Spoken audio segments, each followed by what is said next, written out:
Hello नमस्कार मेरे दोस्तों। ये मेरा पहला वीडियो है। अभी एक माहौल बहुत ही गर्म है।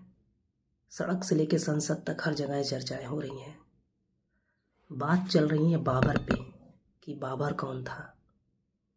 हमारे संसदीय प्रणाली के सिस्टम में एक सांसद जी कहते हैं बाबर भारत आया, बाबर ने लूटा,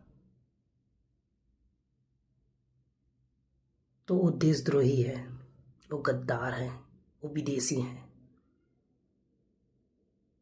और उन्होंने इस बात को भी कहा कि क्या उनको बुलाने वाले भी गद्दार हैं। आखिर क्या सच बात है कि उनको भारत के लोगों ने ही आमंत्रण किया? इतिहास है, कुछ भी हो सकता है। तो आज हम थोड़ी सी चर्चा करेंगे इस पे।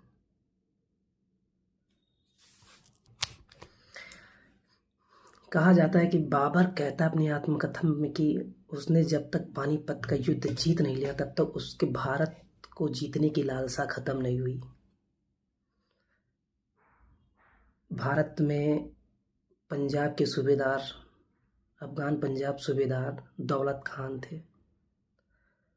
उसमें भारत में जो शासन चला था इब्राहिम लोदी का, बहुत बड़ा शासक था जो भारत को पूरे कंट्रोल में किया था। दौलत खान ने अपने बेटे को भेजता है, एक शिष्टमंडल बना के बाबर के पास भेजता है कि आप आए, मैं भारत में आपको आमंत्रण नहीं निमंत्रण दे रहा हूं।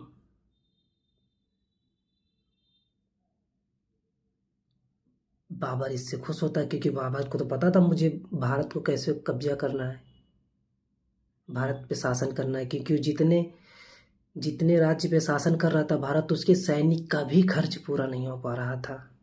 बाबर इंस्पायर था तैमूर से, तैमूर उसके वंशज थे। ये जितने वर्ड मैं बोल रहा हूँ मैं अपने नहीं बोल रहा हूँ, ये मशहूर प्रोफेसर जेएनयू के डॉक्टर सतीश चंद्रा सर की बुक में सब लिखा है। मैं आपको भी इसका रेफरेंस दे रहा हूँ। जब शिष्टमंडल वहां आमंत्रण देने के लिए पहुंचा तब सतीश चंद्रा सर कहते ऐसा प्रतीत होता है, प्रिजम्पशन किया, तब प्रतीत होता है कि राणा सांगा ने भी अपने एक शिष्टमंडल को बाबर को आमंत्रण करने के लिए भेजा। फिर बाबर और मजबूत होता है इन सब चीज़ों को देख करके, उसका हिम्मत और बढ़ जाती है।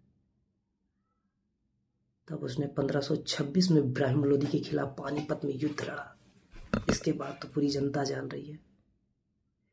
ये मैं नहीं कह रहा हूँ, सतीश चंद्रा सर की बुक है, अध्याय नंबर 12, पृष्ठ नंबर 196, 198 में आपको सीधे सीधे बताती है। ये बुक है सतीश चंद्रा सर की, पेज नंबर 98।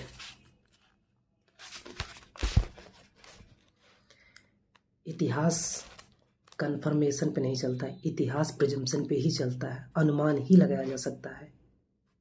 और इतिहासकार बचने के लिए खुद कहते हैं हो सकता है, हुआ है नहीं, हो सकता है।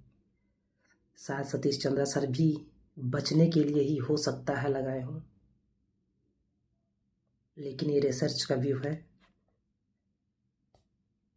लेकिन मेरा मानना है कि इस देश में अगर शांति या अमल रखना है तो इस सब वर्डों से बचना चाहिए, सांसद जी को भी और देश के हर एक अमूल नागरिक को जो इस देश में अपनी पहचान और छवि रखते हैं।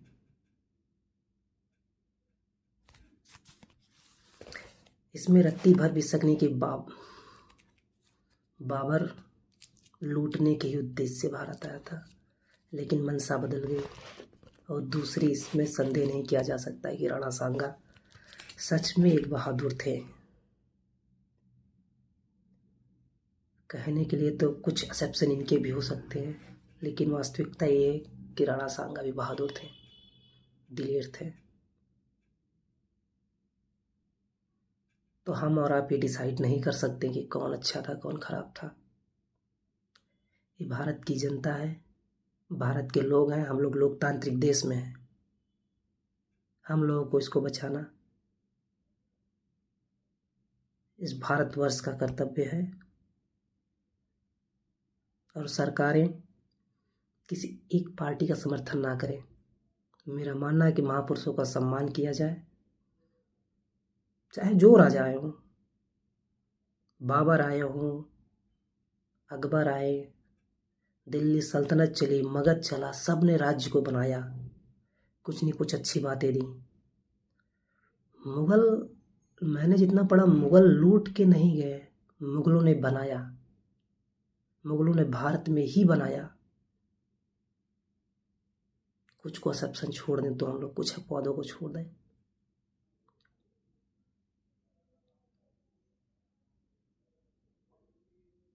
राजा खुद नहीं बना जाता, राजा जनता ही बनाती है किसी को राजा। कुछ तो खूबियाँ रही होंगी किसी न किसी में। राणा सांगा अपने आप राजा नहीं बने, उनको जनता ही चुनी होगी। बाबर को भी जनता ही चुनी होगी, एक्सेप्ट की होगी, चाहे तो तलवार के बल पे एक्सेप्ट कराया हो, चाहे तो जैसे। तो नमस्कार, आज का वीडियो बस इतना ही, धन्यवाद।